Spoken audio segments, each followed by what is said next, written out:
So welcome back to Slum City Gardening. Just wanted to do a garden tour to show you my garden and what I have going on. Kind of rearranged it today. It looks a lot better. It's a lot organized than what it was. So here we go. So right here I got onions. I got red onions, yellow onions, and white onions. I got carrots.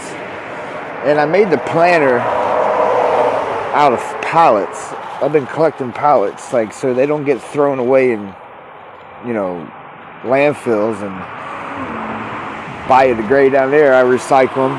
I usually use them for table, because I don't got a table out here, so I recycle them. Eventually, I'm going to turn all of them into planters like this, and then I'll have all of them, spaced out and everything. And then I move my herbs right here. I got mint, basil. I just had extra, so I threw it in. That's stir-fried broccoli. And if y'all want to grow broccoli, I would suggest growing that because it grows really good and it produces. As soon as you cut it, it just starts flowering again. Sorry about all the noise. Middle of the slums. So, got some dill here. And that was that peppermint I planted earlier. Got some oregano. Some banana peppers. I'm more likely going to be taking those out and transplanting them when I just get a little bit bigger, if I don't do it soon. And then some parsley. Now, the thing about your herbs, they like to be trimmed. So when these get about 3, like right now, I could trim that again. I did it the other day. And if you don't trim them, they end up getting like this. See these little, they grow like that. So you got to keep them trimmed. They like being trimmed. Basil, if you let it flower, as you can see, I've been trimming it. If you let it flower, it will make these leaves bitter, and you won't be able to use them because it'll be bitter tasting. But it's the same pretty much for every herb. You want to keep them trimmed up. I'm going to be turning that into oregano oil and using it as a supplement to take. I'll probably put it in, 10 drops in a gallon of water, and I'll take a shot of that or a glass of that in the morning. Excuse me. And I got these are beans. I just harvested them the other day and ate them. And they're already producing more beans, as you can see.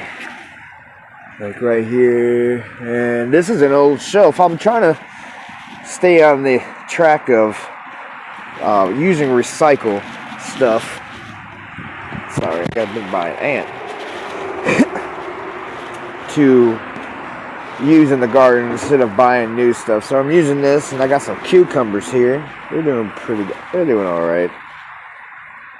So I gotta find out what is this. This has got to be some kind of deficiency. If you know what kind of deficiency is, let me know in the comments below. And then I got some aloe, and these are beans, and the snow peas, and a pineapple. And I put it in here. I got from a dollar store. It was like a roll of seeds and had wildflowers in it. So we put it in there. And I got my hot peppers and my bell pepper.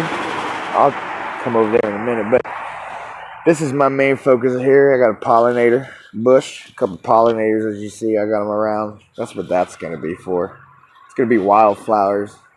Probably get some bee balm in here too eventually. But as you see, I got all these planted, and these are all my seedlings. I didn't have enough cells, so I was like, heck with it. I'll just start them and things. But this is basil that I got from flowers from that basil right there. I took all the flowers off of it, and it took a couple hours because the basil seeds are really small, and I took them out of it and saved them, and I ended up planting them in the biodegradable ones like this. See how these little cups are? As you can see, it's got, let me see if I focus in on it, but you can see the roots. It's doing pretty good. So more likely I'm going to be transplanting that into a new little container or something. I was probably going to use one of them, I was thinking. Just have those all basil. And then having just a couple of them so they can flower out. And then attract bees, because bees love some basil flowers, let me tell you. And like I said, over there's some squash. This is doing really good. I like going to the garden in the morning and if I need to get like an electric toothbrush. Just hold it. So But as you see, all the buckets have done the same. This broke. That broke. Let me get it around here. Excuse me, security guard. But that broke. But as you see, we're so slum around here, you know, because of everything going on and everything. We straightened out and taped it with one of these, which I thought was funny. I thought it was real funny. But it's the price tag off these. The last ones that we got.